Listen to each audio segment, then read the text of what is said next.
गर तुम न सुनोगे तो मेरी कौन सुनेगा। इसीलिए हुजूर हजरत अली शेर खुदा रज़ी अल्लाह ताला अन्हु से फरमाते हैं, अली तुम तीन चीजों में जल्दी किया करो। नंबर 1 पर फरमाते अस्सलातु इज़ा आतत वक्तुहा, जब नमाज का वक्त आ जाए तो फौरन नमाज अदा कर लो। नमाज में टाल मटोल न करो कि आज पढ़ेंगे अभी पढ़ेंगे तभी पढ़ेंगे। दूसरे नंबर पर हुजूर फरमाते वल जनाज़तु इज़ा हदरत, और दूसरा है कि जब जनाजा हाजिर हो जाए तो किसी का इंतजार न करो, फौरन उसकी नमाज जनाजा पढ़ के दफन कर दो, उसको रोको ना। इसलिए कि अगर वो खुदा का महबूब बंदा है तो जल्दी करो ताकि महबूब अपने महबूब से मिल जाए, महबूब अपने महबूब से। और अगर बुरे का जनाजा है तो रोको ना, हो सकता है उसका कोई ऐसा गुनाह हो कि जिस गुनाह के बदले में उस पर अजाब न उतर चुका हो, कहीं चेहरा बदल न गया हो, तो अपने भाई को रोक करके उसको रुसवा न करो। इसलिए जनाजा तैयार हो कि फौरन उसे दफन करो। बहुत से तो मौलवी मौलाना साहब इतनी लंबी तकरीर छेड़ दिए थे हुआ जनाजा के टाइम पे ही हैं। वो ये नहीं सोचते कि हम तकरीर कर रहे हैं, अल्लाह के रसूल का हुक्म क्या है, नमाज पढ़ के फौरन दफन करो। और तीसरे नंबर पर फरमाया वल अय्यिमु इज़ा बुलिगत फतनकिहुहा, और लड़की जब बालिग हो जाए तो उसके निकाह कर दो, उसका निकाह जल्दी करो, उसके निकाह में देरी न करो। लड़की बालिग हो तो उसका निकाह फौरन करो। तीन चीजों में अल्लाह के रसूल सल्लल्लाहु अलैहि वसल्लम ने जल्दी करने का हुक्म फरमाया है। लेकिन आजकल लड़की बालिग हो जाती है और शादी नहीं होती, काहे? कोनो डॉक्टर मिले तब करबे, कोनो प्रोफेसर मिले तब करबे। हाँ, इके चक्कर में बिटिये बुढ़ाए जाते हैं।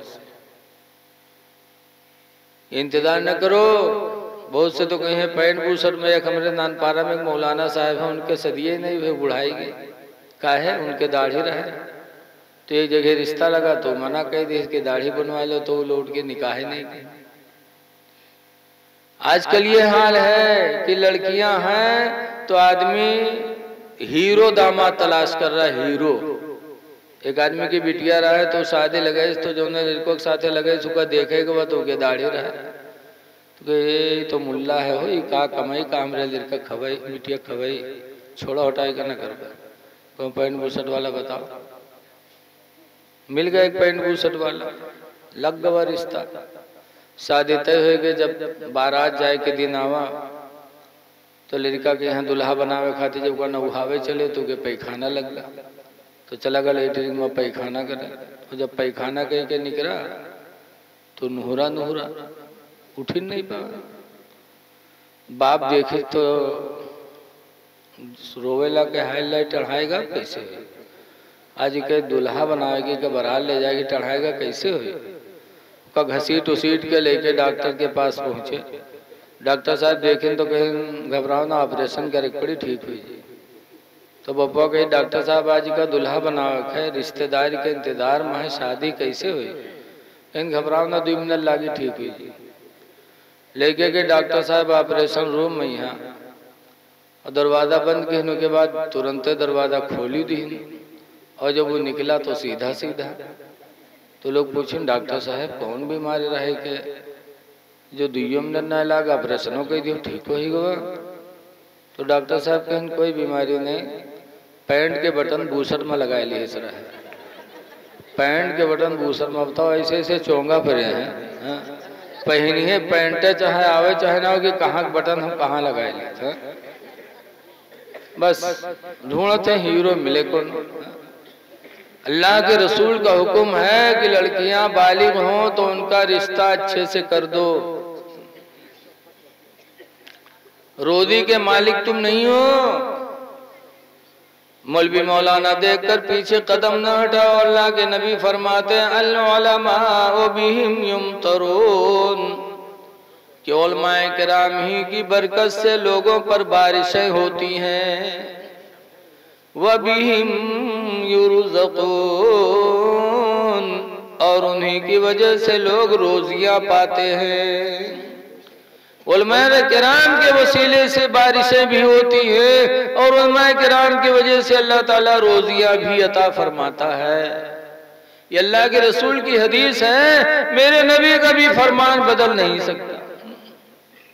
इसलिए लोगों, लेकिन आप सोचियो जब मौलाना लोगों की वजह से बारिश होते, इनके वजह से रोजे मिले थे, तो ये काहे भूखन मरत। सबसे ज्यादा मालदार इन्हीं को होना चाहिए। लेकिन याद रखो उलमाए किराम जो हकीकत में आलिम है वो नबी के वारिस है और नबी के नाइब है। और रसूलुल्लाह सल्लल्लाहु अलैहि वसल्लम के पास सब कुछ होते हुए कैसी फाका की जिंदगी अल्लाह के रसूल ने गुजारी है। एक मर्तबा हजरत फातिमा के घर में 3 दिन आग नहीं जली, 3 दिन खाना ही नहीं बना था नहीं। तीसरे दिन हजरत अली किसी जरिए से थोड़ा सा आटा लाए, हजरत फातिमा ज़हरा ने उसकी रोटी बनाई तो कुल आटे की एक रोटी बनकर तैयार हुई। इतना थोड़ा आटा था, एक रोटी बनी तो हजरत फातिमा ज़हरा रज़ियल्लाहु ताला अन्हा ने सोचा कि हम खाएं, हमारे बच्चे खाएं, हमारे शोहर खाएं और हमारे अब्बा न खाएं। तो अपने अब्बा के लिए टुकड़ा उसमें से तोड़ा और लेकर गई हुजूर के पास। हुजूर ने देखा फातिमा क्या लाई हो, कहने लगे अल्लाह के रसूल 3 दिन के बाद आज एक रोटी घर में बनी थी तो उसमें से थोड़ा हिस्सा आपके पास लाई। अल्लाह के रसूल ने उसमें से एक नवाला मुंह में रखा और फरमाया फातिमा आज तुम्हारे बाप के मुंह में नवाला 1 हफ्ते के बाद गया। 1 हफ्ता के बाद ये पहला नवाला जो तुम्हारे बाप के मुंह में गया है फातिमा। ये रसूल करीम की जिंदगी कितनी फक्र फाका की थी, जबकि हुजूर फरमाते हैं वो तो मफातीह खज़ाइनिल अर्दी, कि मुझे जमीन के खजानों की कुंजियां अता की गई हैं। जमीन के खजानों की कुंजियां अल्लाह ने अपने नबी को अता फरमाया। इसीलिए आला हजरत इमाम अहले सुन्नत रज़ियल्लाहु ताला अन्हु फरमाते हैं कि सरवर कहूँ कि मालिक मौला कहूँ।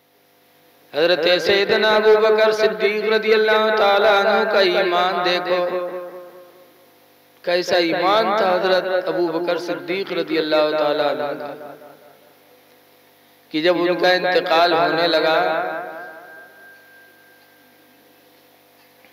तो अपने बेटे से कहा, बेटा खलीफा बनने से पहले मेरे घर में 3 चीजें नहीं थी और खलीफा बनने के बाद मेरे घर में 3 चीजें बढ़ गई हैं। लिहाजा मेरे इंतकाल के बाद ये तीनों चीजें बैतुल माल में जमा कर देना, इसमें तुम लोगों की वरासत जारी नहीं होगी। 3 चीजें बढ़ी। हुजूर के बाद खलीफा बने तो फरमाते खलीफा बनने से पहले मेरे घर में दूध की कोई ऊँटनी नहीं थी। ये दूध की ऊँटनी जो है ये खलीफा बनने के बाद मेरे घर में आई। दूसरी चीज, ये ऊनी चादर जो मैं ओढ़े हूँ, ये ऊनी चादर भी खलीफा बनने से पहले मेरे पास नहीं थी, खलीफा बनने के बाद मेरे पास आई। और तीसरा, ये खिदमत का गुलाम, ये भी खलीफा बनने से पहले मेरे पास नहीं था। खलीफा बनने के बाद ये चीजें मेरे पास बढ़ी हैं, 3 चीजें। लिहाजा मेरे इंतकाल के बाद ये तीनों चीजें बैतुल माल में जमा कर देना, इसमें तुम लोगों की विरासत नहीं जारी। हजरत उमर फारूक आज़म रज़ियल्लाहु ताला अन्हु ने जब सुना तो रोने लगे और कहने लगे अमीरुल मोमिनीन ने तो बड़ी आजमाइश की जगह में मुझे डाल दिया। चूंकि अपनी जिंदगी ही में हजरत अबू बकर ने हजरत उमर को खलीफा चुन लिया था। अच्छा आज बताओ हम लोग ऐसा कर पाते हैं? कोई प्रधान प्रधानी के बाद अगर 10 बीघा जगह बढ़ गए हुए तो प्रधान होने के बाद 10 बीघा जगह प्रधानी खत्म होने के बाद उसको वापस कह दी ग्राम सभा में। बोलो भाई, कोई विधायक वापस करेगा?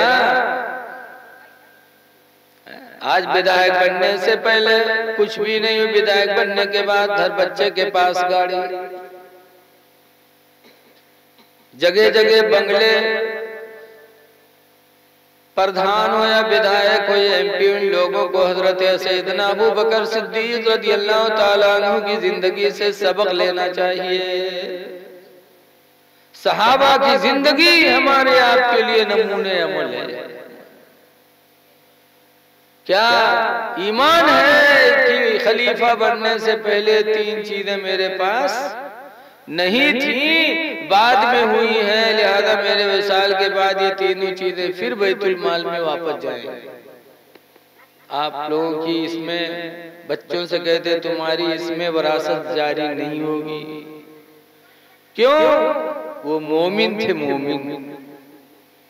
और मोमिन उसे कहते हैं कि उसका लुकमा भी हलाल हो, उसका खाना भी हलाल हो। हजरत सैयदना इमाम मालिक रज़ियल्लाहु ताला अन्हु से पूछा गया कि कुरान करीम में अल्लाह ताला का जो वादा है,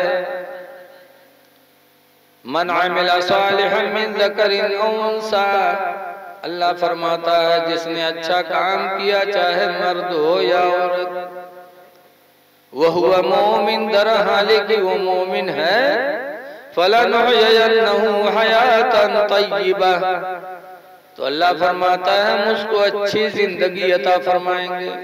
जरा को कम कर देना भैया। अल्लाह का वादा है कि जो अच्छा काम करेगा हम उसको अच्छी जिंदगी देंगे।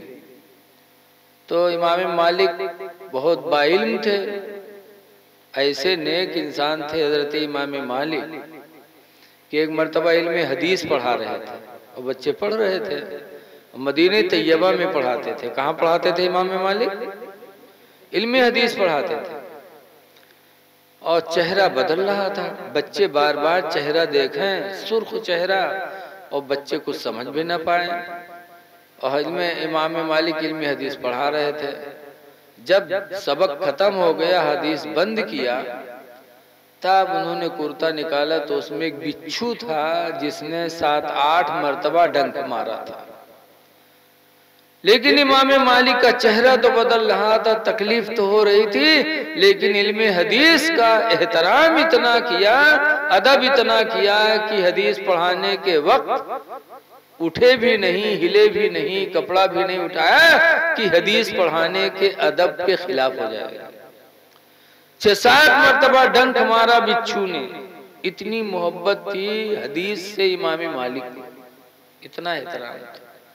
और नबी से इतना एहतराम कि सुना होगा आप लोगों ने कि रहते थे मदीना में, लेकिन मदीने में कभी पाखाना पेशाब इमाम मालिक ने नहीं किया। हमेशा बाहर जाते थे, दूर, इतना दूर चले जाते थे कि उनको एहसास हो जाता था कि हो सकता है अल्लाह के रसूल के कदम यहाँ न पड़े, तब वहां पाखाना पेशाब करते थे। ये इमाम मालिक का अदब एहतराम था। तो उनसे लोगों ने पूछा कि अच्छी जिंदगी का मतलब क्या है? कि अल्लाह कहता है कि जो अच्छा अमल करेगा उसको हम अच्छी जिंदगी देंगे, तो अच्छी जिंदगी का मतलब क्या है? तो हम लोग तो अच्छी जिंदगी का मतलब यही है कि 4 पहिया गाड़ी हो जाए, कोठी बढ़िया बन जाए, कपड़ा हो जाए, लड़का बच्चा हो जाए, खेत कुरिया हो जाए, बोलो यही सब तो हम समझते हैं। लेकिन जब इमाम मालिक से पूछा गया कि अच्छी जिंदगी का मतलब क्या है, तो इमाम मालिक रज़ियल्लाहु ताला अन्हु ने फरमाया, यल्बसु हलाला व याकुलु हलाला, कि अच्छी जिंदगी उसकी है जो लिबास भी हलाल पहने और रोजी भी हलाल खाए। अल्लज़ी यल्बसु हलाला व याकुलु हलाला, कि अच्छी जिंदगी उस इंसान की है जिसकी रोजी भी हलाल हो, जिसका कपड़ा भी हलाल हो। तो सहाबे किराम की जिंदगी सबसे अच्छी जिंदगी थी, क्योंकि उनका लिबास भी हलाल और उनकी रोजी भी, बोलो, हलाल थी। सबसे अच्छी जिंदगी उस मुसलमान की है जिसकी रोजी अच्छी और जिसका लिबास भी अच्छा, हलाल होने के लिबास से। लेकिन आज हर आदमी को ये सवार है, चाहे हम हों चाहे आप हों, सब पर यही सवार है कि अल्लाह हमको कितना दे दे, कितनी दौलत मिल जाए। लेकिन हुजूर फरमाते हैं कि आदम की औलाद को अल्लाह ताला अगर एक मैदान के बराबर सोना दे दे तो दूसरे मैदान की तलाश में रहेगा, और दूसरे मैदान के बराबर दे दे तो तीसरे मैदान की तलाश में रहेगा, यहाँ तक कि आदम की औलाद के पेट को कब्र की मिट्टी के सिवा कोई चीज भर नहीं सकती। ये कौन कहता? अल्लाह के रसूल कहते हैं। इसलिए लोगों, जिस हाल में अल्लाह रखे उसका शुक्र अदा करो, और शुक्र अदा करने का सबसे बेहतरीन तरीका है कि पाको साफ हो करके नमाजों को वक्तों पे अदा करो। नमाज में लापरवाही नहीं,